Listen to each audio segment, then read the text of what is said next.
Welcome বন্ধুরা, আমি সুখময়। আপনারা দেখছেন এসপি এন্টারটেনমেন্ট। তো প্রতিশ্রুতি মতো আমি আজকে আপনাদের এক সপ্তাহের মধ্যে একটা ভিডিও দেব বলেছিলাম।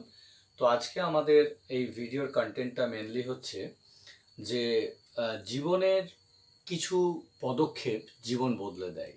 হ্যাঁ, তো এটা বেসিক্যালি এটা একটা কম্বাইন্ড মেসেজ। এটা আমাদের যে সমস্ত টিনেজ বাচ্চারা রয়েছে বা চিলড্রেনরা রয়েছে বাড়িতে, চাইল্ডরা, তাদের মানুষ করার জন্য দেখুন প্রত্যেকটা জিনিসের একটা স্কিল দরকার হয়। যেমন অনেক ক্ষেত্রে আমরা বলি teachers are not made, they are born. এটা বলার জন্য এটা ঠিকই আছে, কিন্তু এটাও সত্যি যে টিচারশিপ করতে গেলে একটা ট্রেনিং তাদের থাকতে হয়। তো দুটো জিনিসই দরকার, ট্রেনিং এবং দক্ষতা। অনেক সময় অভিজ্ঞতা থেকে মানুষ দক্ষ হয়ে ওঠে। ঠিক একইভাবে বাবা মা, বাবা এবং মা এই দুটো শব্দ জীবনে বেড়ে ওঠার জন্য জীবনের প্রত্যেকটা মুহূর্তেই বাবা মা এই দুটো পিলারের সমান অবদান থাকে। তো এবার এই বাবা মাটা ন্যাচারালি তো আমরা হয়ে যাই অনেকেই, কিন্তু বাবা মায়েদেরও কিছু স্কিল দরকার, কিছু দক্ষতা দরকার। আর সেই বিষয়গুলোই আমরা আজকে আমাদের এই ভিডিওতে আলোচনা করব, যে কিভাবে সন্তানকে প্রতিপালন করতে হয়, বিশেষ করে তার বেড়ে ওঠার ক্ষেত্রে। সেটা শিক্ষা হতে পারে, সেটা হতে পারে তার যে কোনোভাবে সে যে রিসোর্সফুল হয়ে উঠবে, তার পিছনে বাবা মা এবং পরিবারের অবদান কতটা। তো এই ভিডিওটা একদম না টেনে পুরোটা দেখবেন, কারণ প্রত্যেকটা স্টেপেই হয়তো লুকিয়ে থাকবে আপনার জীবনে এগিয়ে যাওয়ার জন্য কিছু পাথেও।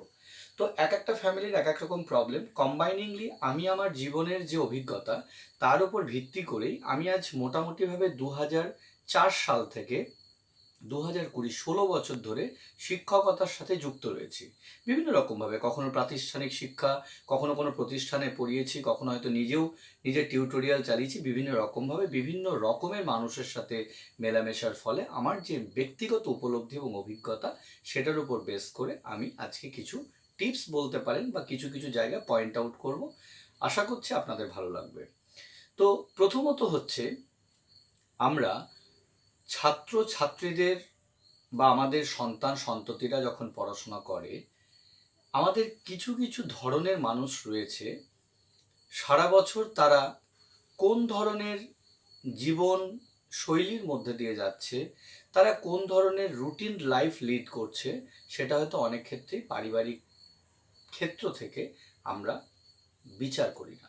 আমরা ওয়েট করে থাকি কবে তার ইউনিটের রেজাল্ট বেরোবে, বা ফার্স্ট টার্মের রেজাল্ট বেরোবে, বা হাফ ইয়ারলির রেজাল্ট বেরোবে। যেদিন রেজাল্ট বেরোয় সেদিন দেখা যায় বাড়িতে একটা কুরুক্ষেত্র তৈরি হয়ে গেছে। এটা হচ্ছে সব থেকে ভুল পদক্ষেপ। আমার বক্তব্য, আমার বাবা বলতেন, যেদিন একজন স্টুডেন্টের রেজাল্ট বেরোয় সেদিন তাকে বকাঝকা করে বা সেদিন তার মূল্যায়ন করাটা নিছক মূর্খামি। একটা জিনিস বুঝুন, যে কাজটা আমরা করে ফেলেছি সেটাকে তো আর ব্যাক স্পেসে গিয়ে কারেক্ট করা সম্ভব নয়। তাই আমাদের ফেলিয়ার থেকে শিক্ষা নিতে হয়। আমি মনে করি জীবনে সফলতা পেতে গেলে একটা মানুষকে আগে বিফল হতে হয়। মানুষ যদি কোনো কাজ করে তাতে সফল হোক কিংবা না হোক সেটা বড় কথা নয়, তার কাজের মধ্য থেকে তার যে অভিজ্ঞতা সেটা তার জীবনের কোনো না কোনো পদক্ষেপে গিয়ে তাকে এগিয়ে যেতে সাহায্য করবেই। আমি নর্মালি আমি যে জীবন দর্শনগুলো পেয়েছি সেই জীবন দর্শনগুলো কোনো ট্রেনিং বা কর্মশালা থেকে নয়। আমি আমার জীবনে, আমার পরিবারে আমারও দুটি পিলার ছিল আমার বেড়ে ওঠার ক্ষেত্রে, এক আমার বাবা আর এক আমার মা। তো আমি তাদের ক্ষেত্রে দেখেছি যে তারা কিন্তু কখনোই কোনো, যখন আমি ফল খারাপ করেছি তাদের মন খারাপ হয়তো হয়েছে, কিন্তু কখনোই আমাকে কিন্তু সেটা নিয়ে তারা বকাঝকা করেননি। বরঞ্চ আমাকে বুঝিয়েছেন যে জীবনে বড় হতে গেলে রেজাল্ট একটা factor, this is the part of your life, not the heart of your life. এবার আসি, যে যদি একজন, আপনার বাড়িতে আপনার যে সন্তান বা সন্ততি হয়তো কোনো একটা বার রেজাল্ট খারাপ করলো, একটি বাচ্চাকে মানুষ করতে গেলে প্রথম আমাদের বাবা মা হিসেবে খুব প্রাথমিক লেভেলে যেটা জানা উচিত সেটা হচ্ছে তার ইন্টারেস্ট জোনটা কোথায়। সে কি সায়েন্স নিয়ে পড়তে ভালোবাসে, নাকি আর্টসটা তার কাছে প্রিয়? সে কি আদৌ পড়াশোনার দিকে আগ্রহী, নাকি পড়াশোনাটা তার কাছে সেকেন্ডারি? এই প্রসঙ্গে একটা কথা বলে রাখি, প্রাতিষ্ঠানিক শিক্ষা বা সাবজেক্ট ওরিয়েন্টেড শিক্ষা সেটা প্রকৃত শিক্ষা নয়। আপনারা যদি ইতিহাস ঘাঁটেন, জীবনে যত যত বড় বড় ব্যক্তিত্ব দাঁড়িয়েছেন, তারা কেউ কিন্তু পুঁথিগত শিক্ষার উপর ভর করে আগে এগিয়ে যেতে পারেননি। আমরা রবীন্দ্রনাথ ঠাকুরের কথা ভাবতে পারি। তার বাবা মা যদি আমাদের মতো ভাবতেন যে রবীন্দ্রনাথ একজন ভালো শিল্পী, তাহলে ভুল করতেন। কারণ রবীন্দ্রনাথের মধ্যে শিল্পকলা যেমন ছিল, বিজ্ঞান মনস্কতা তেমন ছিল, জীবন দর্শন যেমন তিনি দেখেছেন, একইভাবে তিনি নাচ গানের জগতেও সমানভাবে দেখেছেন। ভবিষ্যৎ প্রজন্ম কিভাবে এগোতে পারে, আজকের দিনে আমাদের বৃত্তিমূলক শিক্ষার কথা মনে হচ্ছে যে আমরা আত্মনির্ভর ভারত গড়ে তুলব। রবীন্দ্রনাথ ঠাকুর কয়েকশো বছর আগে সেটা চিন্তা ভাবনা করেছেন। তাই রবীন্দ্রনাথ ঠাকুর কোনো প্রতিষ্ঠানে না গিয়েও তিনি কিন্তু বড় প্রতিষ্ঠানের অধিষ্ঠাতা হিসেবে নিজেকে প্রমাণ করতে পেরেছিলেন। আপনারা যদি আজকে বর্তমানের এশিয়ার যিনি ধনীতম ব্যক্তি মুকেশ আম্বানি, তার বাবার কথা ভাবুন। তার বাবা ধীরুভাই আম্বানি, তার কিন্তু কোনো ম্যানেজমেন্টের পড়াশোনা ছিল না, অথচ তারই সম্পত্তির একটি অংশ বা তারই গ্রুপ অফ কোম্পানি আজকে ভারতবর্ষের একটা বিরাট বড় জায়গায় গেছে। এভাবে আপনি থমাস আলভা এডিসনের কথা ভাবুন, স্যার আইজাক নিউটনের কথা ভাবুন, এরা কিন্তু প্রথাগত শিক্ষার সাথে কোনোভাবেই যুক্ত ছিল না। তাই প্রথমত দেখতে হবে, হয়তো আপনার বাচ্চা খুব ভালো আবৃত্তি করে, বা হয়তো খুব ভালো গান গায়, বা হয়তো খুব ভালো ছবি আঁকে। আমরা এগুলোকে ইগনোর করে যাই। আমরা তার ভেতরে যে ধী শক্তি, সেটাকে আমরা উন্মোচন করতেই পারি না। এটা আমাদের প্রথম কনস্ট্রেন। আমরা সবসময় বাচ্চাদের একটা ইঁদুর দৌড়ের মধ্যে নামিয়ে দিই। আচ্ছা, আপনার বাচ্চা হয়তো অ্যানুয়ালে, সাপোজ আমি ধরলাম অ্যানুয়াল পরীক্ষাতে সে কয়েকটা পার্সেন্টেজ কম পেয়েছে, কিন্তু আপনার এই বাচ্চাই কিন্তু একসময় স্কুলে ফার্স্ট হয়েছে বা সেকেন্ড হয়েছে, তাহলে আপনি কি বলবেন? একটা রেজাল্ট দিয়ে কখনো একটা বাচ্চাকে জাজ করা যায় না। তার মানে যখন যে পরীক্ষায় তার মনোসংযোগ খুব অতিরিক্ত মাত্রা বা অপটিমাম লেভেলে গেছে, তখনই সে কিন্তু তার রেজাল্টটা করতে পেরেছে। এটা কখনো নয় যে একটা বাচ্চা সে যদি অনবরত খারাপ রেজাল্ট করে, তার মানে তার সেদিকে কোনো ইন্টারেস্ট নেই। আর পড়াশোনার ক্ষেত্রে যে সবসময় সে ফার্স্ট হবে, সেকেন্ড হবে বা থার্ড হবে, নট নেসেসারিলি। আপনি শুধু দেখুন আপনি তাকে কি শিক্ষা দিতে পারছেন। ধরুন সাপোজ আপনার বাচ্চা সকালবেলায় ঘুম থেকে ওঠে না, তার ডিসিপ্লিন লাইফ লিড নেই। আপনি সেই সময় কিন্তু হয়তো দেখবেন একটা বাচ্চা তো তার বাবা মাকে দেখে শেখে, আপনি হয়তো সেই পার্টটা দিতেই ভুলে গেছেন। কিন্তু আপনার চাই ভালো রেজাল্ট। আপনি মনে করেন আপনার বাচ্চা যদি ইঞ্জিনিয়ারিংয়ে আইআইটিতে পায়, যাদবপুর ইউনিভার্সিটিতে পড়ে, বা খুব তথাকথিত ভালো ভালো জায়গায় চান্স পায়, আপনার বাচ্চার জীবন বোধহয় তৈরি হয়ে গেল। কিন্তু না, জীবনে সাকসেস বলতে কি বোঝায় সেটা আপনিও জানেন না, সেটা আমিও জানি না। খুব ভালো রেজাল্ট করা সাকসেস নয়। ধরুন আপনি খুব ভালো রেজাল্ট করলেন, খুব ভালো জায়গা থেকে পড়লেন, একটা ভালো চাকরিও পেলেন, কিন্তু আপনি যে চাকরিটা পেলেন, আপনার হয়তো সেই চাকরিতে আপনার মনই নেই, আপনি হয়তো সেখানে উন্নতি করতে পারছেন না, আপনার সমগোত্রীয় আপনার কলিগরা অনেক বেশি এগিয়ে গেল, আপনি মানসিক অশান্তিতে ভুগবেন। তাহলে এটা কি সাকসেস? না, এটা সাকসেস না। ধরে নিলাম আপনি খুব ভালো একজন সাকসেসফুল বিজনেসম্যান হলেন, কিন্তু আপনার মধ্যে সেই কোয়ালিটি নেই যে কোয়ালিটি দিয়ে আপনি মানুষের মনস্তত্ত্ব বুঝতে পারেন। আপনি বাকি পৃথিবীর কথা বাদই দিন, আপনার পরিবারের মনস্তত্ত্ব যদি আপনি বুঝতে না পারেন, আপনি যদি একজন ভালো বাবা না হতে পারেন, আপনি যদি এক ভালো ছেলে না হতে পারেন, আপনি যদি ভালো হাজবেন্ড না হতে পারেন, বা অন্য দিক থেকে আপনি যদি একজন ভালো মা হতে না পারেন, বা আপনি ভালো সন্তান হতে না পারেন, তাহলে সেটাও কিন্তু আপনার জীবনের সাকসেস থেকে বাদ চলে যাবে। আমি মনে করি জীবনে বেঁচে থাকাটা একটা সাকসেস। কারণ আপনি যদি পিচে টিকে থাকেন, আপনার রান আসার সম্ভাবনা থাকবে। কিন্তু আপনি যদি ডিপ্রেশনে চলে গিয়ে বোল্ড আউট হয়ে যান, তাহলে সেক্ষেত্রে আপনি জীবনে কোনোদিনই ফিরতে পারবেন না। এটা গেল আমি বাবা মাদের কথা বললাম, যে আপনারা যখন সন্তান সন্ততিকে মানুষ করবেন, কখনোই স্কুলের ব্র্যান্ডিং, রেজাল্টের মার্কস, এগুলো দেখে কখনো বিচার করবেন না। আপনি দেখুন আপনার বাচ্চার মধ্যে এই বোধটা এসছে কিনা যে আমাকে জীবনে কিছু একটা করতে হবে, মানুষের মতো মানুষ হতে হবে।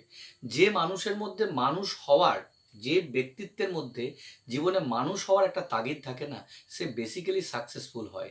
সে পৃথিবীতে থাকলেও তখন সে সাকসেসফুল, পৃথিবী থেকে চলে গেলেও সে সাকসেসফুল। আপনি একটা জিনিস চিন্তা করুন, পৃথিবীর অনেক ব্যক্তিত্ব আছে যাদেরকে আমরা দেশের প্রধানমন্ত্রী, মুখ্যমন্ত্রী, রাষ্ট্রপতি হিসেবে পেয়েছি, কিন্তু তারপরও একজন ব্যক্তিত্বের কথা বলবো, নেতাজি সুভাষচন্দ্র বোস। উনি কিন্তু স্বাধীন ভারতের কোনো পদে ছিলেন না, স্টিল এই ব্যক্তি প্রত্যেকটা মানুষের হৃদয়ের মণিকোঠাতে দাঁড়িয়ে আছে। সে যে কোনো মতাদর্শে বিশ্বাসী হোক না কেন, নেতাজি সুভাষচন্দ্র বোসকেই কিন্তু সে মনে করে তার জীবনের একজন নেতা, একজন নেতৃত্ব। তাহলে এক্ষেত্রে তার সাকসেসটা, তিনি পৃথিবীতে নেই কিন্তু তার ভালোবাসা, তার প্রতি মানুষের ভালোবাসা এখনো কিন্তু জেগে রয়েছে। That is call success, that is call true success. আমি থাকবো না, তখনও যারা আমাকে মনে রাখবে, আমার এমন কাজ দেশের প্রতি, দশের প্রতি এমন হওয়া উচিত যাতে মানুষ আমাকে মনে রাখে। বন্ধুরা, আমরা জানলাম জীবনের ট্রু সাকসেস বলতে কি বোঝায়। এটা অবশ্যই আমার ব্যক্তিগত ধারণা। আশা করব আপনাদের কমেন্ট বক্সে আপনাদের মতামতটা জানতে পারবো। তো এবার আমি যেটা বলতে চাই, দ্বিতীয় আরেকটা বিষয় আপনাকে লক্ষ্য রাখতে হবে, আপনার সন্তান সন্ততি আপনার কোনো আচরণে যেন মনে কষ্ট না পায়। আমরা অনেক সময় সন্তান সন্ততিকে এই ইঁদুর দৌড়ে নামিয়ে দিয়ে একটা তুলনামূলক আলোচনায় চলে যায়। যেমন সাপোজ ধরুন, আপনার সোসাইটিতে কোনো মিস্টার শর্মা বা মিস্টার চক্রবর্তীর ছেলে বা মেয়ে পরীক্ষায় খুব ভালো রেজাল্ট করেছে, বা স্কুলের হয়তো কোনো একটা অলিম্পিয়াডে ভালো রেজাল্ট করেছে।